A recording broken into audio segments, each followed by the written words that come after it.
attached to the Fleet Marine Force, and then entered private practice where he's been since 1977. He entered the field of dental sleep medicine in 1995 and has deeply been involved with this new field ever since. He has lectured and published on a statewide and national basis and was recently appointed as an adjunctive assistant clinical professor in the Department of Internal Medicine of the Texas A&M School of Medicine. Good morning. I'm Martin Denbar. Is this too loud? I think it is. How do you turn it down? Oh, okay. I've been involved with dental sleep medicine for the last 20 years, and my practice, as she was saying, is virtually all dental sleep medicine. I'm not sure how many of y'all have got really any experience with dental sleep medicine. Have many of y'all done very many appliances or worked with patients? It's a very controversial field right now. To a great extent, it's kind of like the Wild West. And I'll just throw something out before I even start to speak. In Texas, the State Board of Dental Examiners came out with a ruling a few months ago stating that a dentist can order a sleep study on his own, a home sleep test, HST, or 16-channel sleep study, if you have 12 hours of CE. And, of course, you need 3 hours every year after that to qualify for that.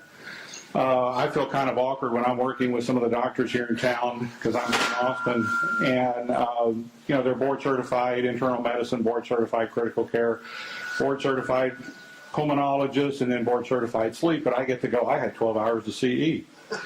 So I'm a diplomat with the American Board of Dental Sleep Medicine, taking thousands of hours of courses, and even so, I still feel a little inadequate dealing with, you know, working with some of these doctors, but still, this is just I like facts, and I'll pass this along to y'all, and you can make your own judgments if you're in this field, because it has implications across the country, because this is such a new field. I've talked with senior underwriters with Medical Protective, and their attitude is this as far as malpractice insurance, and no one tells you about this. If you order a home sleep test on your own, you're practicing medicine without a license.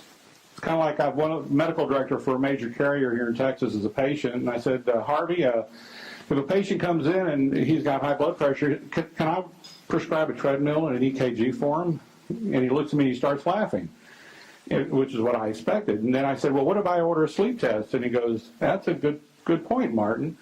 Well, the point is, when I talk to the senior underwriters, those have medical ICD codes. Those are medical tests. And an oral appliance therapy is a medical therapy provided by a dentist, diagnosed by a physician, paid for by medical insurance, with a medical ICD code. And the point is, the senior underwriter said, well, look, it's not our obligation to tell you or to ask you what you're doing that's new. It's your obligation to tell us what you're doing. And if you're going to be doing it, we'd highly recommend you follow the appropriate protocol set down by organized medicine, because if there is a judgment, you know, and the dental board and the medical board work on the basis where if I shoot you and kill you but no one reports me, I get away with it. The point being is if something happens and they have to defend you and you're following and you've done something that has no protocol backing, they're bare. So their attitude was, well, if you're doing something that's not following proper protocols according to medicine, you're probably not covered. So you're bare. That'd give you kind of a sick feeling in your stomach. So what I tell doctors are, if you're going to do home sleep testing in your practice and you're working for Dr. XYZ, go to Dr. XYZ and ask him for a prescription that says, look, for all your patients, I would like to do this, and he'll write you a script and you can put it in your office. Now you're doing it under the orders of a physician.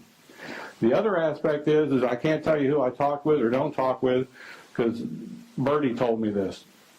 State Board of Medical Examiners in the state of Texas, if you're ordering sleep studies on your own and you're reported to them, you'll probably either get a cease and desist order from the district attorney or state attorney general or the board, I'm not sure which, to cease and desist, and then you'll be prosecuted for practicing medicine without a license. So I don't think our board did us any real good. You know, I don't think they really acted in our behalf on this, but just be real careful when you're doing this and follow the proper protocols. I thought I'd do that as a public service announcement. Let's see. Endorsements.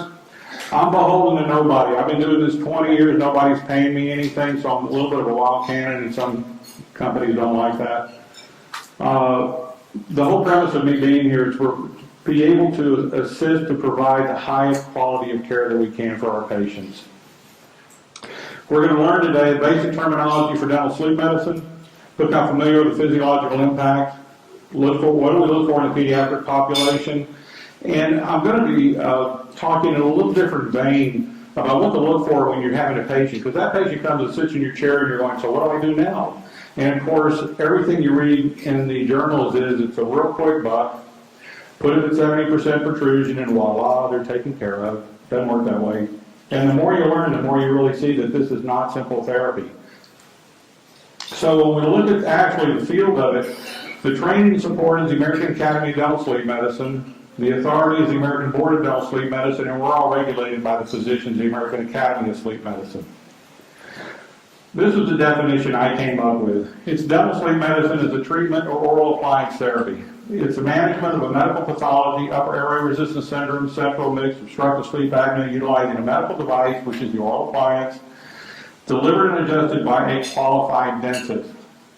I go on dental time all the time. I don't know how many of y'all do. I'm koi man. I dug a 10,000-gallon pond in my backyard with my shovel, and I raised koi. And so I call myself koi man. And at times I'm not real popular there because people will come on the thread and they'll go, this appliance looks neat. I want to use it. And I'm sitting there and I'll write back. I'm going, well, let's see. You're going to go to your internist because you think you have high blood pressure, and he's going to go, this treatment looks neat. Let's try it on you. To me, that's so unprofessional. It's unbelievable. So I'm real popular in some circles. When the treatment outcomes are the same, isn't it sexy? I mean, really, don't y'all want to go to bed looking like that, man or woman? And this is the difference between this and an oral appliance. What really hit me with this field is that when you look at the research, on average, untreated admits live 20 years shorter lives. That's impactful. I mean, if someone says, hey, if you smoke, you're going to die a year early, and I'm a smoker, I'll say, give me another cigarette. But 20 years is another ballgame. So when we're looking at definitions, and I go kind of fast, and sometimes I talk in a circle, but if you have a question, wait till afterwards, but I'll come back to whatever you have, or afterwards you can ask me. An apnea is actually when you stop breathing for 10 seconds or more. A hypopnea is when you have an interference of air for 30 to 50%, which will drop your desaturation 3 or 4%, which means if you're normally at 95% oxygen level and you stop breathing and it drops to 93, that's a 2% desaturation drop, okay? Apneas, AHI, the number of apneas and hypopneas in an hour. It's as simple as that. Take the number of times you sleep, the number of apneas and hypopneas you have, divide it, and that's what you have. Under 5 is normal, 5 to 15 is mild, 15 to 30 is moderate, and above 30 is severe. A RERA, respiratory-related arousal, is when a person has a resistance of 10 seconds or more when they're asleep. They don't even remember it, but it's enough to cause an arousal. So when you wake up, you're still bushed, you're tired, you don't know what's really happened, but it has not impacted airflow. An RDI is when you add the RERAs to the AHI, so now you have an RDI. Does everyone know what upper airway resistance syndrome is? That's really, you have a paradigm of sleep disorder breathing. You start with no snoring, simple snoring, primary snoring. That's when you go hunting and they tell you to put your tent 100 yards down. Then you can have upper airway resistance syndrome where you're getting all the symptoms of apnea with RERAs, resistance, but you're not having airflow complications. You see a lot of that with slender women, particularly in their late 20s, early 30s. A lot of them may be misdiagnosed with fibromyalgia, chronic fatigue syndrome. Half my practice is skinny people. They're not all Pickwickian. And then you have your apnea aspect, mild, moderate, and severe. Obstructive sleep apnea is when the airway actually collapses, your tongue covers your airway like a cork on a bottle. Central is when you have a neurological situation, the brain doesn't tell you to breathe. So you can have people that have obstructives and or central mixed where you have both going on at the same time. Combined therapy is any time you're combining therapies, oral appliance, CPAP, surgery, Provent, the little things you put on your nose there for, and now I'm including myofunctional therapy. CPAP, continuous positive airway pressure. It's really, in reality, it's blowing air in your nose. You can take a leaf blower and stick it in your mouth. It does the same thing, but that's a little more crude. But the aspect is that it gives you air pressure based on centimeters of water. And does anyone here wear CPAP? I mean, when you start getting pressures above 10, I mean, you can blow the leaves off your driveway. Or they say, well, don't worry, it's real comfortable. Stick your head out at 60 miles an hour and just breathe comfortably while you're driving down the road. Auto PAP, that's basically where the machine will vary with you as you need it. So auto units are really, I've got 9 of them in my office that I loan to patients when we're doing combined therapy on them. BiPAP is when the pressures are so high coming in that the machine has to reduce so you can exhale. So you go CPAP, BiPAP, and then they have other machines like an auto SV, which basically breathes for you. It's a breathing machine. And that's when you have central apneas, it'll breathe for you. Active protrusive, when you push your jaw out, everyone knows what that is, push your jaw as far as you can. Passive protrusive is when I'll take your jaw out beyond that point. NADAR is the lowest oxygen level. The lowest I've got, if everyone here held their breath, unless you're a marathon runner, you probably can't get below 95% oxygen in your body. The lowest I've had is one gentleman had 31% when he's asleep. I mean, the facultative anaerobe while he's asleep. I mean, really, how do you live at 31% oxygen level? I have multiple people in the 50s, 60s, and 70% range. And when you're really looking at a chart like this, obstructive, you have complete airflow stoppage, you still have respiratory effort, you're awakened, oxygen level drops the most, it's considered an apneic event. Hypopnea is a reduction of airflow, respiratory event, arousal, dropping your oxygen level is considered a hypopnea. Upper airway, you simply get the respiratory effort with an arousal, and that's why you're always tired. Wrong way. So really what you're looking at here is you have the nasopharynx, which is from the hard palate up, velopharynx from the hard palate to the tip of the uvula. Really most occlusions occur at the tip of the uvula. Oropharynx is from the uvula to your epiglottis, and epiglottis is your hypopharyngeal area, which is really where you're, from the tip of your epiglottis to your vocal cords. When you have a hypopharyngeal occlusion, there isn't much you can do. I mean, they do tongue-based advancement, but that's kind of unpredictable. When we're looking at a lateral ceph, see if I can get it here. There we go. As you can see, from a neutral position all the way to pulling the jaw out, how that airway is open. If you're looking at it from a nasal endoscopy, right at the velopharyngeal area in a normal neutral position, look what happens when we pull that jaw forward. And of course, when you start to open, you're going to do translation and then rotation. And I'm not really sure why this happens, but as soon as you start to rotate, see the closure? So when you're pulling someone's jaw forward, you're not doing a tractor pulling contest. You know, they're supposed to yank that jaw forward. And of course, some patients, they want to really impress you, like how far they can bring it. And the interesting thing is that, and I've got some slides down here or farther down, you can actually take a patient with the movement of the jaw 0.5 millimeter from an AHI of 2 to 22. I've done it with patients. I've got one case here to show you. So we're talking movements of 0.5 millimeter or more, or even 1/4 millimeter can make a difference between success and failure. Let's see, I'll get it straight. Mechanisms of action, these two slides, basically what you're doing is you're keeping the jaw from dropping by holding the jaw together. You're opening your airway sagittally, more so than anterior posterior. You're increasing the tone of the genioglossus so that it moves forward. And then also you're moving the hyoid more upper or superior and anterior area. As we get older, everything drops. So you can have nothing change, but you're going to get worse inherently just as you age. When you look at the studies, I just grabbed these studies right off the back from 91 to 06, and we really have better appliances now, I think. We had an 80% compliance rate with oral appliance for over 2.5 years. With CPAP, you're looking at about a 50% failure rate, and there's nothing wrong with CPAP. I wear it myself. Side effects? You don't have side effects with this. I very rarely do, as long as patients will follow instructions. It's comparable to CPAP. The appliances I use, I turn into a TMJ appliance. So, I mean, I've actually got a patient with bilateral condylectomies that's worn one for 4 years.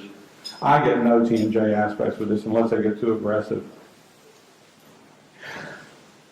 If you're wearing CPAP, well, they go, well, CPAP doesn't do anything to you. Yes, it does. When you put a face mask on and you're going to strap it, tighten it up because of the leakage around the nose area, and that rim comes here, you're going to collapse your upper arch. If the rim comes of the full mask on the bottom, you collapse the lower arch. In this one article, they call it smash face syndrome. That's a little overboard, but this was an interesting case. gee, we don't have any problem here, do we? This patient just showed up one day at my doorstep, had a Hertz device put in 6 years ago, never gone back. He just came in, I forgot what for, and before anything was done, I ran to go get the camera. Because, go restore that. I mean, I sit there and I go, oh my God, that's gonna be a tough case. And I did whatever he needed, which was very simple. Of course, I documented everything, and then I haven't seen him since. So, but he can eat whatever he wants, and he's happy. This is one of my cases. We have some posterior open bite here. You know, patients, they're fine. That doesn't bother me. I'm sure everyone here is having a conniption fit. Look at that. Oh my God, look at those molars. I had a patient come in once, just earlier this year, Gary, and he had a posterior ear, not quite that bad. And his dentist was all upset. He had a crown number 30. And so Gary came in and he sits down and goes, Martin, because we're friends, he goes, Martin, my dentist is all upset. He wanted me to look at this because the bite's he just can't handle the bite. And I said, well, okay, Gary. And I looked at it and I said, Gary, you back in bed with your wife? And he goes, yeah. I said, are you normal during the day? You don't fall asleep before? He goes, yeah, Martin, it's great. And I said, you use a toothpick here and there? And he goes, yeah. And I said, have you missed a meal? And he goes, no. And I said, then what are you here for? Because he had severe apnea. And I'd rather deal with this than have to deal with a stroke. So in the ABCs of life, it says airway, breathing, circulation, occlusion. There's not an O afterwards. So when you look at the studies, we have, it's not ideal, but you know something? When you look at the studies, Kathleen Ferguson had one in chest. It upsets the dentist, not the patients, by and large, because you're giving them their lives back. When you're looking at the physiological aspect, uncontrolled apneas have leptin and ghrelin. When you become ghrelin resistant, leptin's all over the place. So when you see someone who's overweight with uncontrolled apnea, you can't get uptight with them about losing weight. They don't have a choice. I mean, they're swimming upstream. Hyperhomocystinemia, everyone knows what homocysteine is, free radical amino acid. All right, when you desaturate, homocysteine levels increase. Hyperhomocystinemia is in essence diagnostic for sleep apnea. Excessive homocysteine, when you desaturate, homocysteine levels go up. It causes oxidation in the blood vessels, which allows for cholesterol to settle. B6, B12, and folic acid will counteract homocysteine levels. So there's a vitamin, I'll just throw this out to you. It's called Homocysteine Resist from lifeextension.com. They've got a pharmaceutical. But I put virtually everyone that desaturates on Homocysteine Resist. Because it's a very simple way. With water cycle vitamins, you can see out the difference. Increasing those endothelium-1, so you're increasing your blood pressure. Decreasing nitric oxide, so you're going to, vessels are not going to be as flexible. When you're dealing with children, you're getting less oxygen absorption. Increasing, 50% of your diabetics have sleep apnea, 50% of your depressives, 35% of your obese patients. When someone's got AFib, 80-90% have sleep apnea. I mean, what your hygienist can triage is unbelievable as far as this disease is concerned. Just going through the medical history. Your C-reactive factor, when you desaturate at night, due to cerebral ischemia, early in the morning you have a higher C-reactive protein, which causes hemolytic, inflammatory cofactors, fibrinogen to increase, which usually thicker blood, early in the AM. So when you see all these maniacs running around with a staying shaker, uncontrolled apnea, it's something unless you're wet with a stroke, because if you've got thicker blood, for that AM aspect, you got a higher chance of stroke and heart attack. So the first thing when a patient sits in my chair, I go, you exercising in the morning? Yeah, stop until we get you treated. Pulmonary edema, arrhythmias, let's say AFib, I mean, they're just playing with the rest of your blood. Anytime you see someone out of history with AFib, check to see if they have apnea. If they're not being treated, to me, when you start looking at other cofactors, that they probably got it. Increased stroke risk, people wake up in the morning, always wake up early in the morning, in the morning I always have a headache for a while. It's increased intracranial pressure, stroke situations. When you're looking at the pediatric population, I've changed my lecture because I'm including myofunctional therapy. I'm now introducing that into my practice. I'm brought in a PhD speech therapist who's been trained in this, and we're now adding it as an aspect. Really, it's another business that we're going to be dealing with. But when you're dealing with children, when you have a child that's not obese, these kids, most of them will have normal body weight, adenoid constant hypertrophy. This afternoon I'll be talking a lot more about myofunctional and pediatric population. Kids that snore, they'll have inattentiveness at school, bedwetting issues, behavior ADHD. I think there's a lot that you can go into this. Children should not snore, period. Children should not mouth breathe, period. Major study out of England, 11,000 kids over 6 years at Chief University observed snoring, mouth breathing, and of course apnea. You're looking at a 40 to 100% neurocognitive deficit. Main is ADHD. So it is airway. This was the first major study to correlate the two. When you're looking at anomalies, child pediatric apnea is a facial growth disorder. I mean, it's a cascading aspect where you're dealing with premature children with facial and genital losses, hypotonia, lack of breastfeeding. All of this is involved with this.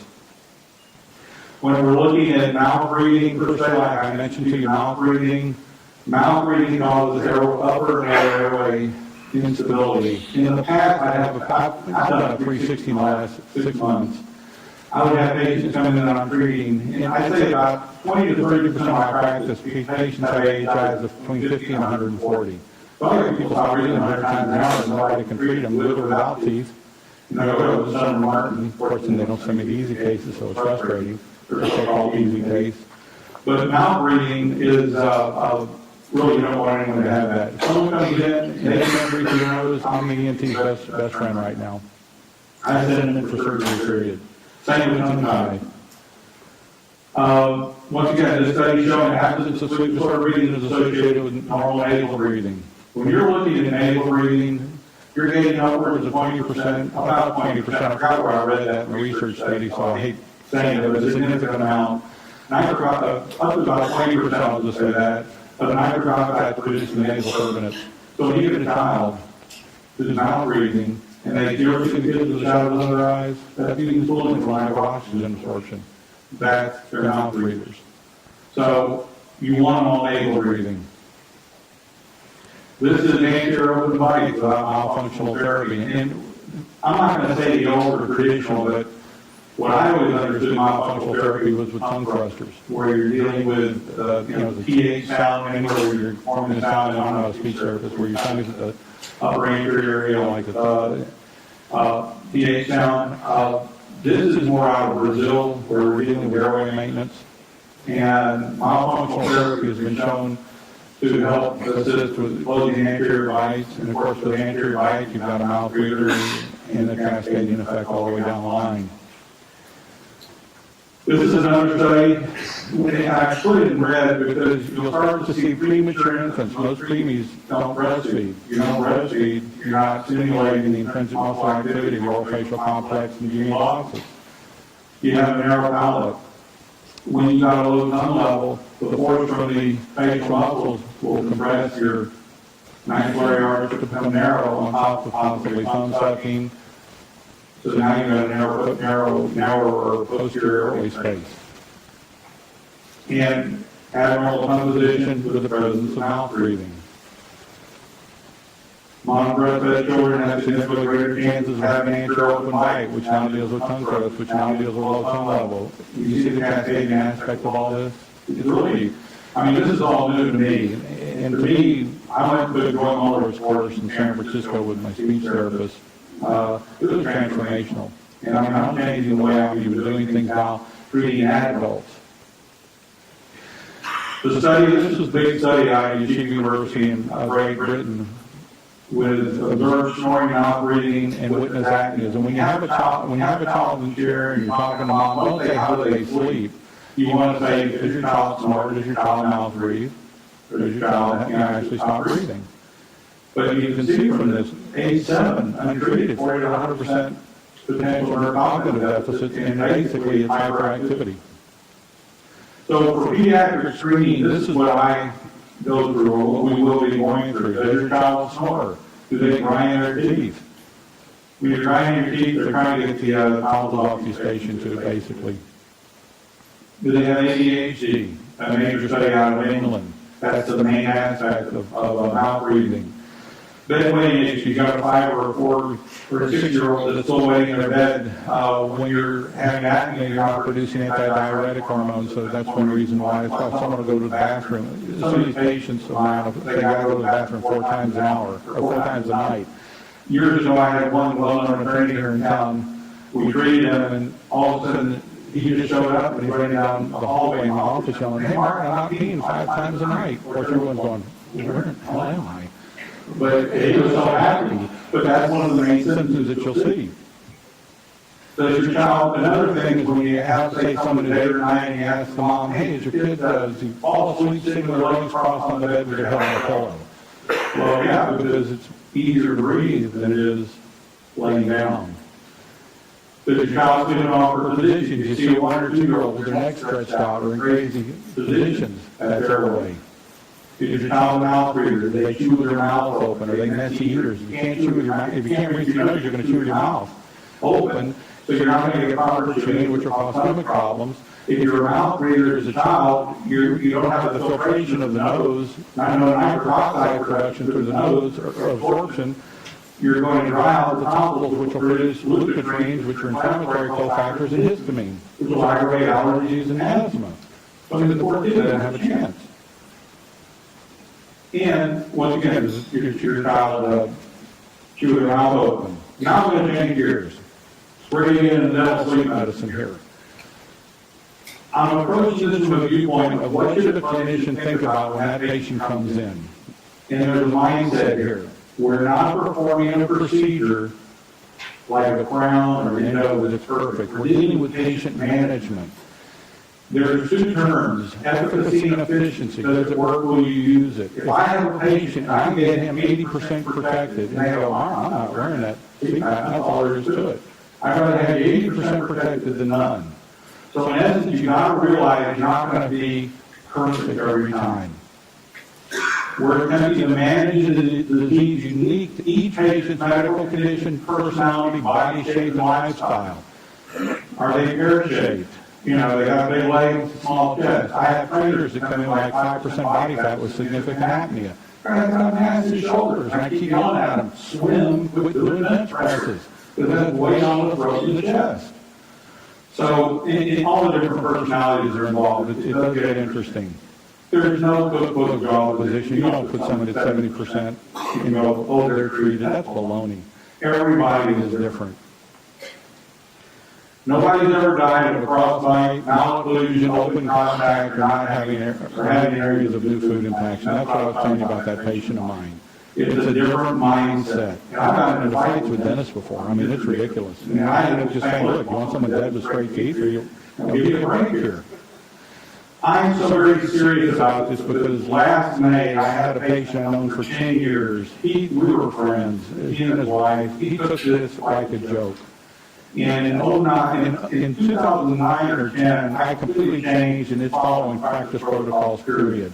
And this was prior to that. I made him an appliance, but to make a long story short, I hadn't seen him in 2 years because, Mark, come on, give me a hard time. I mean, quit giving me a hard time, right? He didn't wear his appliance even though it was ill-fitting, and he died in his sleep at age 49.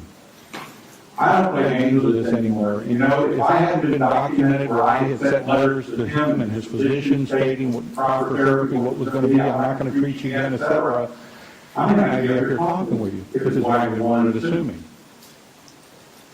Without a patient's ownership of their condition or active participation in disease management, you can forget it.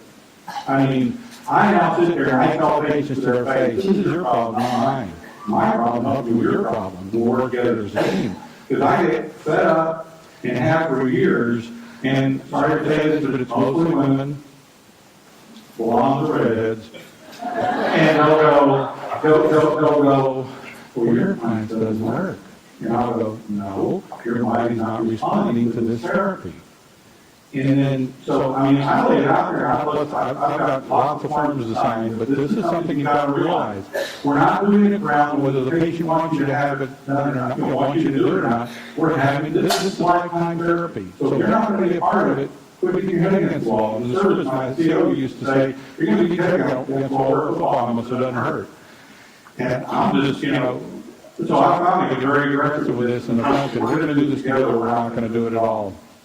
You're married to these patients. I took a course last January, and the doctor goes, who's giving it, goes, you're not married to those people. You can just treat them and you're fine. Baloney. You go through their divorces, whether they drop their girlfriends, boyfriends, whether they want to sleep alone. My God, I mean, I've had patients come in, her husband was made to sleep in the closet, okay? I mean, it's amazing what goes on here.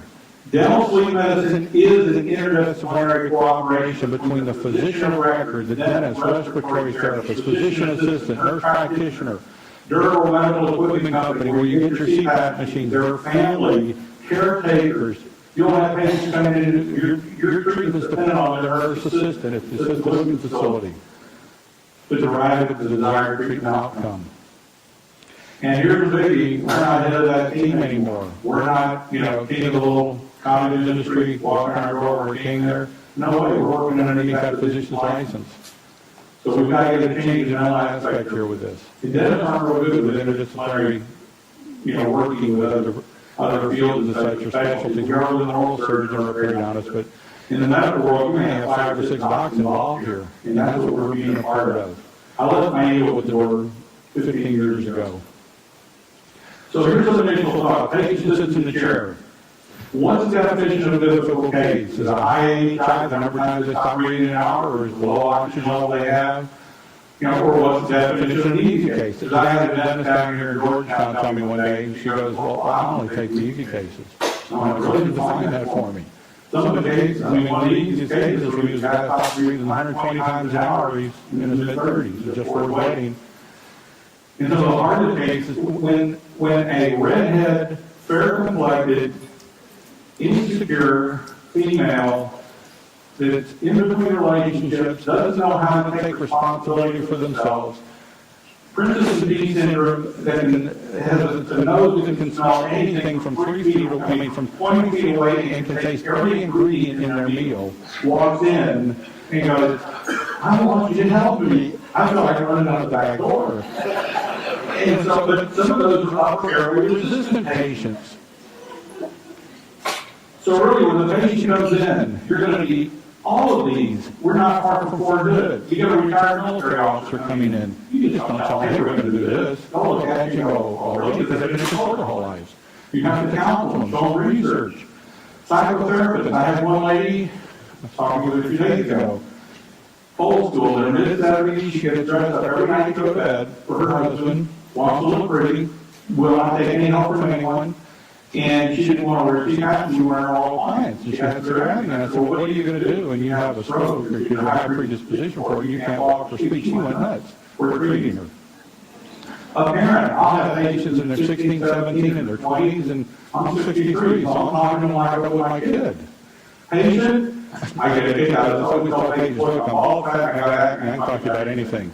Because the point is, when you got a woman who's in her 40s, who's 30 pounds or 40 pounds overweight, if I go to the doctor who's in perfect shape, I had one tell me this was funny. He goes, why don't you have that 6-ounce steak? And I said, yeah, with the other 8.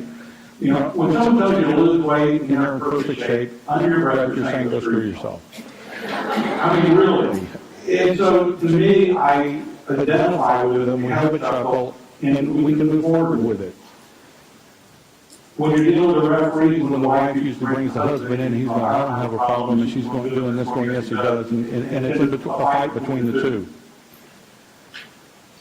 So really, let's look at this. What's the AHI? Is it 10? Is it 120? Are there central events involved? What's the low oxygen level? I've had a lady Thursday, she had an AHI 14, considered just out in the high mild area. Her NADAR, low oxygen, 70%. And her pressures are 14. We can't get her fully controlled with oral appliance because you have the mix and match of all of these things. So you have to start comparing, what's, okay, where is the inclusion of the hypopharyngeal? Forget it. You're only going to get so much result if you ever heard of a test called regular sleep endoscopy. If you take something down to 50% propofol and do an nasal endoscopy, basically with propofol induces non-REM sleep. So you can see where the occlusion is. We had a patient that had nasal valve insufficiency. That's where we could figure out one side of the nose and breathe in, and if the side of the nose collapses, that's an insufficient nasal valve. So they were having the surgery to open that up. And the ENT had never heard, he had never done this procedure. So we put the oral appliance in, ran the endoscope down there, and we found that he had a hypopharyngeal occlusion. His epiglottis was only open about 3 or 4 millimeters. Nothing you can do about that except sue your parents. I mean, there's nothing you can do. You know, the proposed procedure where they pull your tongue forward is still unpredictable. So we have him treated as well as we can, and he drinks a lot of coffee in the morning and lives his life. But to the point where your airway occlusion is, what are the required pressures? It's a lot different when someone has pressures of 8 centimeters or less. I can usually manage CPAP without a problem, and the majority of patients will have in that range. But when you have patients with pressures at 17, 18, 19, 20, or on BiPAP, that's a whole different ballgame. What's the patient's body build? If someone's got a high diet, but small shoulders, big legs versus big shoulders, small legs, you've got to weigh that factor. If they can't move their jaw forward, that's a factor. Some people are very capable of moving forward, others aren't. Then you've got situations where there's a serial tongue tie, massive pride, so the tongue can't fit in the mouth. They need turbinectomies because they can't breathe through their nose, and they've got insufficiency and then they're on Nurofen. You know, they've got COPD, they've had 2 heart attacks, they've got AFib, there's a whole different parameter here. Then, what do they, I've developed a technique for edentulous patients where I've actually made these into dentures and controlled them. But what do they have to do teeth? And of course, you read the literature, you have to have 8 solid teeth, no baloney. I've treated them with 3 and 4 and 2 and 1 and whatever. You do what you have to do because they're sitting there and there's nowhere else for them to go. Then, mouth-patting, you know what mouth-patting is? The relationship with the back of your tongue to your airway. Is it, if it's 1, and you just say, over the time you can't stick your tongue out. If you can see everything, it's 1, and then of course when you hit 4, you can't see anything. What's the tongue size? Do they have a dry mouth, or do they have quite a lot of saliva? Psychological state of mind, this was funny, I had a lady come in, she was just white, she was in her mid-30s, and I'm doing the exam, and I had one patient who fell asleep in the doctor's parking lot, driving his car to the doctor, ran his car into the building. But this lady, I told my clinical manager when we were doing the exam, generalized cervical erosion. Fine, right? She looks at me and she goes, you can see my cervix from up there? And Dave and I looked at each other, and I said, no, ma'am, I can't. And so I went home and told my wife, she goes, honey, thank God you said that, otherwise you'd have someone with a shotgun coming up there for you. Then the mental status, I'm a Medicare provider, I was the first in Texas, we have 3 in the state, I believe, and you start to get patients with a little bit of dementia. One of my assistants, Jackie, brought this 83-year-old sweet lady in, and Dana's putting stuff in the computer, my clinical manager, and Jackie said, have a seat. So Jackie walks away, I wasn't there, Dana said she turned around, the lady had her head at the patient, at the foot of the chair, her legs up at the headrest, and she was spreading her legs. And Dana just goes, we're not that kind of, she was the gynecologist. And Dana goes, we're not that kind of doctor. And so she goes, okay, she got up, sat down, just like nothing had happened. She drove into the office. So, I mean, you know, you got to gauge all these different factors when you're treating these patients. What's the patient's hands race? Some patients have their spouse or their caretaker takes the appliance in and out for them. Social pressures. I've had older people come in, they're in their 70s, they'll just go, look, I'm not going to wear CPAP, I want to go back in the social scene, my wife died 5 years ago, or her husband did, and, you know, you don't find a lot of single people in their 20s wearing CPAP. What are their personal habits, joint issues, they have TMJ. What are their comorbidities? You know, when you get someone comes in who's got AFib, COPD, diabetes, they got 2 stents, you know, that's a lot different than someone coming in who just says, well, I've got all that, and not taking any medication. What's the age of the patient? You get a 17-year-old, we're looking at potential malocclusion aspects over the long run, so now that has to be dealt with. And then finances, you know, well, I do know buy at the front step before you have to pay out of their pocket versus having insurance. Now, my office, I'm in that with virtual all carriers, so that most patients, except for Blue Cross, don't have to come out more than a few $100s in my office, and we take the benefits. So now we've talked about the patient. What about the doctor? What do you need to know? But you got to have a good basic knowledge of sleep medicine, associated comorbidities, and occlusion. And this is always what's fascinated me. Someone will take 2 seminars. You know, I'll be talking to them, and they'll go, what's AHI? And you're a dentist, and the new oral surgeon comes into town and says, I'd like to go to lunch with you. You're having lunch, and he goes, hey, you know what, I get something up, and that big nerve comes down here. You know, he's talking like that to you. You think that, are you going to refer to him? So when you're calling and talking to a board-certified cardiologist, sleep doctor, any of these physicians, and you can't even talk the vernacular of the field, you think you put your foot in the bucket or not? I mean, it's a small world out there in sleep, so if you're going to get involved with it, have a good basic knowledge of it and represent our profession. You need to educate yourself and employees. You all know how to deal with medical insurance, how to properly document a medical chart. Your records have to integrate with the medical, not dental community. Here's a little secret. Most dentists aren't aware of this. In dentistry, you're with Delta Dental. Patient comes in, you do a class 2, A3, 2% value decay, you got 1 to 100 fine. In medicine, if you don't meet specific points and bullets required for that particular type of an exam, whether it's a 5-minute, 10-minute, or whatever, you're going to have issues in the sense of medical insurance. When they do an audit, they'll look at it and go, hey, it didn't occur. You didn't meet all the points and bullets needed. Then, if you do that over a long period of time and patients are submitting insurance, here's another little thing you're not aware of. Just because you say, well, I let the patient pay me and submit their own insurance, your treatment precipitated a payment by an insurance carrier, and therefore that carrier has a right to come in your office and audit your books. And if they start to see this over a long period of time, particularly Medicare, it provides a font of fraud. Okay? They don't teach you that in these courses, do they? Be knowledgeable about the appliances by reading the research and choose the appliance that fits your needs. Be able to treat the side effects. Every appliance has unique side effects. This is a business aspect. You better be lean and mean. In dentistry, how many cash? There are a lot of medical practices that are on a cash basis, right? How many medical practices are on a cash basis? Zero. This is the medical world. So fees go down. Choose a dental lab and develop a relationship. Every lab I had to go work with, I tried to train them, or if they wouldn't, I left them. Training sleep facilities. These are you're going to be doing in-services with the sleep techs. You titrate your appliances. They don't know what's going on. Then you need to train yourself and your staff to understand the patient's needs, appointment times, required supplies, and inventory requirements, because it's totally different than dentistry.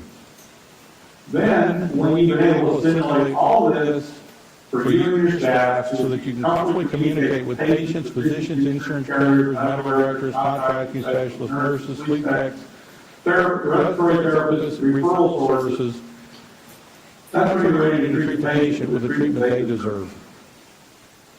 So, I kind of go through things fast, but I just thought it kind of culminates everything. Does anyone have any questions over what I went over? Hopefully I didn't go too fast. Yes?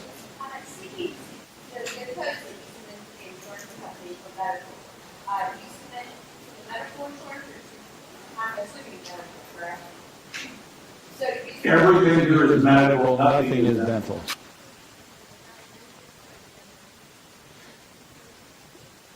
If you're doing, this is an out-of-network basis, you need, except for Blue Cross Blue Shield, you can get what's called a gap exemption. And a gap exemption allows you have to, depending on the policy, they will tell you whether it needs to be initiated by the primary care doctor, PCP, by the patient, or by the specialist. They will call the insurance carrier, they will get an authorization number, then you can go ahead and see the initial, depending on the policy, you can get an initial exam done. And then you submit those codes, and then they'll go ahead and allow you to follow through the treatment. As an in-network provider, I got an doctor, citizen, a doctor. Patient comes in, if they've seen the physician, and I have a prescription in the chart. By the way, don't do any of these appliances without a prescription in the chart specifically from the attending physician saying oral appliance for sleep apnea. You can put CPAP tolerant if you want. You don't need a letter of medical necessity simply because that prescription, when a physician prescribes it, is medical necessity. Okay? What if they already have a sleep study? Well, you have to have a sleep study, period. Right. Do you still need a prescription? Yes. All the sleep study says is they got a sleep study. So you need more than the Oh, and when I'm doing combined therapy, I have a second prescription that says set pressure from 20 to 12, whatever. You're working under the physician's license. So if something happens to that patient, you better be documented because they're going to go through your chart. So a sleep study is required, period, unless the physician says, well, he doesn't need a sleep study. Fine, your insurance carrier is going to need it. But how can you work without some type of documentation? Yes, sir. Can you talk more about the relationship with oral appliances and how you avoid getting into TMD or I use the TAP system and have for 20 years. I've done probably over 2,000 of them. And I use posterior stops on all of my appliances. And with the TAP, I'm allowed, you got 11 varieties to choose from the TAP system. And with posterior stops, I have no issues whatsoever with TMJ Cure. Because basically I'm turning it into a balance. I'm turning it into an anterior orthotic.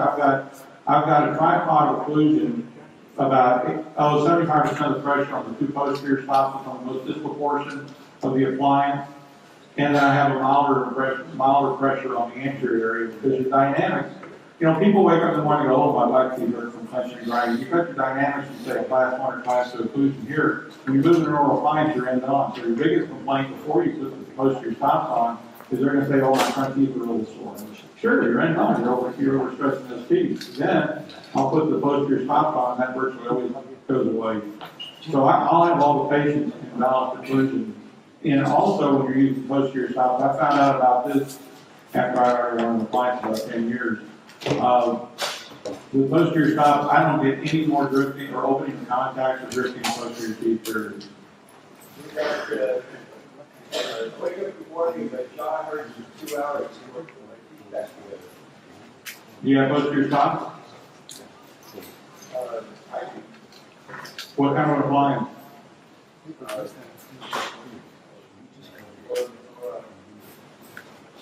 All right.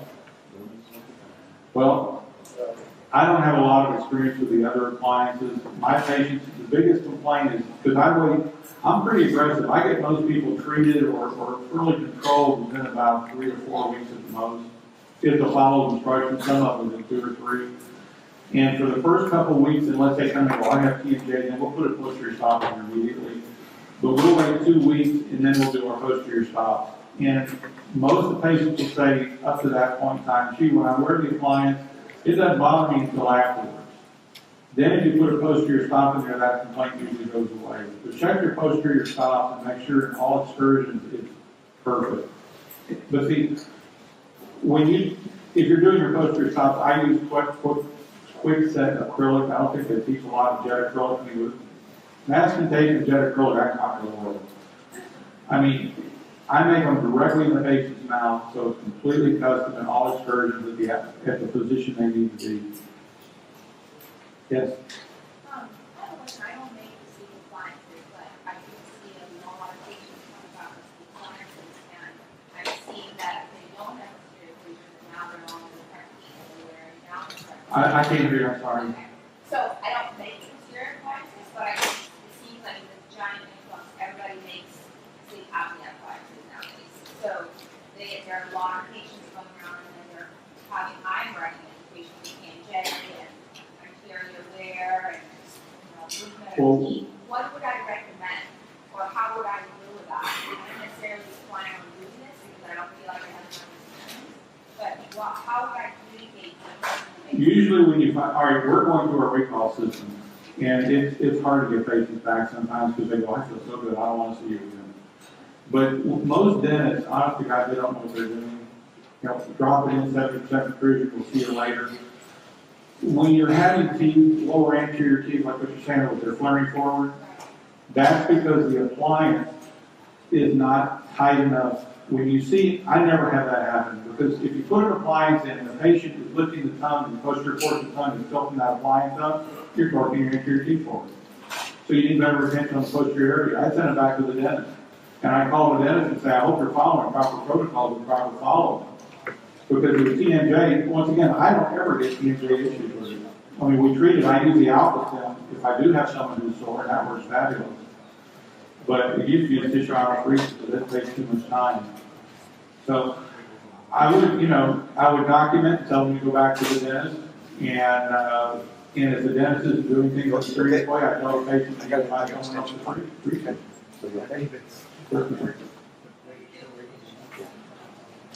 They use central apnea. You're going to be probably using an auto servo ventilation machine, which takes a grease for you. Yeah. But I am thinking. You use combined therapy, and that's what I rolled this afternoon about. That's where you attach your CPAP to an oral appliance.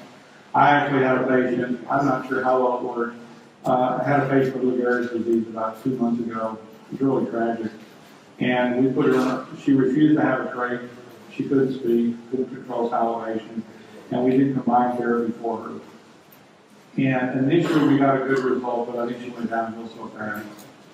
And it just mattered. We hooked her up to a full breathing machine. I mean, we had a respiratory therapist there in the operatory at the time we delivered.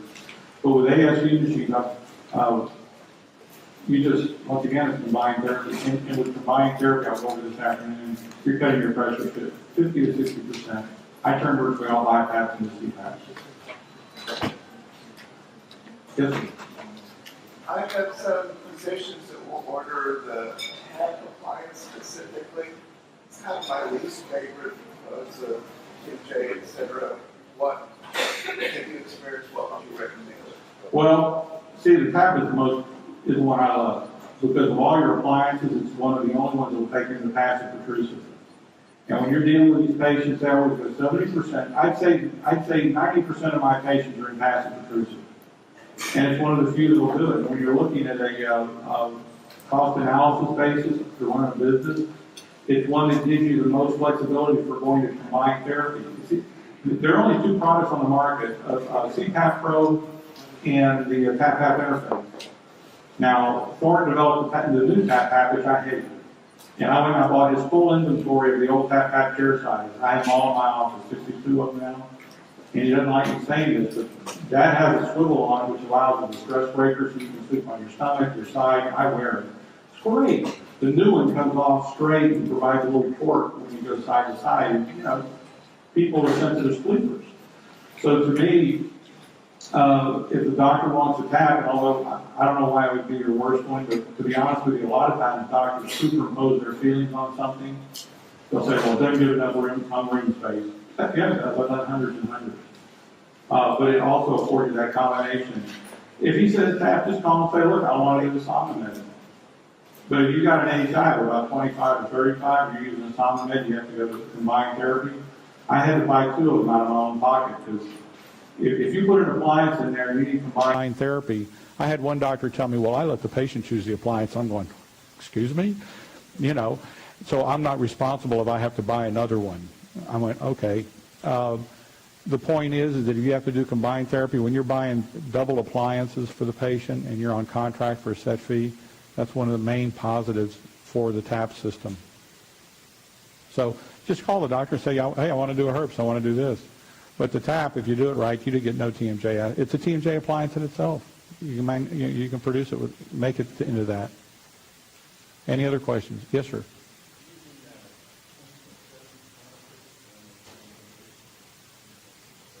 And you what? I use high resolution pulse oxes. I've got 12 known in 3100s or 3150 wrist oximeters in my office. I talked with the medical director about HSTs, home sleep test. All right, most of those insurance policies are all automatically done. So when it goes to the insurance company, it just goes through the computer system, right? At some point when they do an audit and come back and they realize there was an illegal prescription ordered by a dentist instead of a physician, you may be getting letters for refunds. So, I mean, and they do, I was audited by United Healthcare. When I sent in a SOAP letter, which is 4 pages, which you have to for every patient, you have to have to document the 99204, which is a new patient 45-minute exam. And I didn't have social history and I didn't have radiographic interpretation. I got letters back from United on 3 or 4 patients saying, we would like a check for this much return because you didn't do it right. So I went ahead and did it right, and Dental Writer wasn't aware of that, so they modified their software because of that. I'm not telling you, I mean, do whatever you want to do. I'm just kind of, when someone in the insurance company tells me that, I kind of take it they have more knowledge than I have. So, any other questions? The what? Oh, lifeextension.com. Life Extension is a foundation of physicians that deal with alternative therapies with a worldwide appeal, or a group of doctors that's all evidence-based. Yes, sir.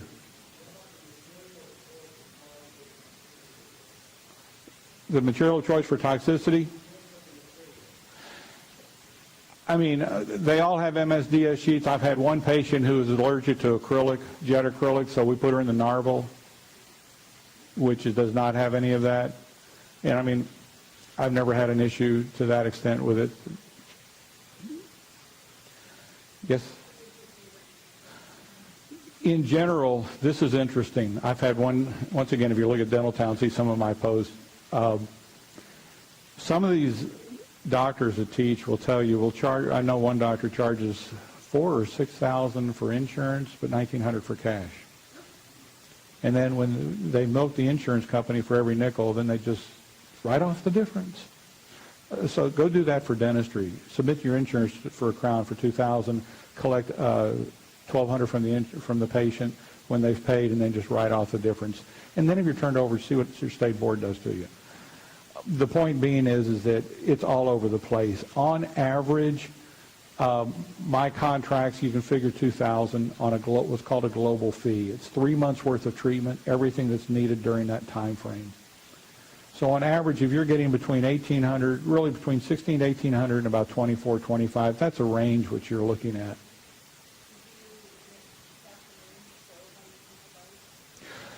Okay, real simple. With a George gauge, I haven't used one in 18 years. All right? To me, I'm kind of a KISS kind of guy, keep it simple, stupid, because I'm stupid.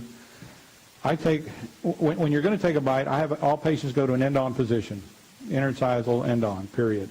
Then I take a millimeter ruler, put it on number 8, and the tap has a 6 millimeter movement, anterior capability of the tap TL, okay? I always want to have at least 2 millimeters in passive protrusive if I can. So I ask them to move as far forward as they can into active protrusive. If they can go up to 4 millimeters, I just take an end-on bite.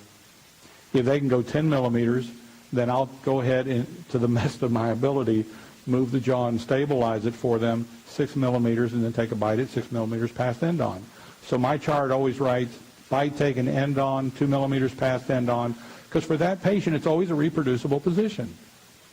And I don't like having all kinds of stuff in my office with George gauge. If you want a free George gauge, I got some, I'll give them to you. And Thornton doesn't like it because it's Thornton gauge. He told me to shut up because I cut into his sales. So that's how I take a bite on everybody. Now, if you're using a Medicare patients, I usually use a TAP Elite because it has a 12 millimeter movement. And since Medicare is a non-participating provider, I'm still giving a reduced fee. You're dealing with time factors with the chair. And see, the beauty with oral appliance therapy is my assistants do 80% of the treatment. I've trained them. Now it takes a year to train them, okay? And you pay them well because when they leave, you want to strangle them. But I've never had one leave like that. Well, I did once. And so, once again, it's not just a cookie cutter scenario, but the bite, that's what I've done for years. Maybe I've done it wrong for years, but it works great. And I've got a reproducible position for each patient. One more question? Did you want to ask something? Oh, any more questions? Well, it's been oh, yes.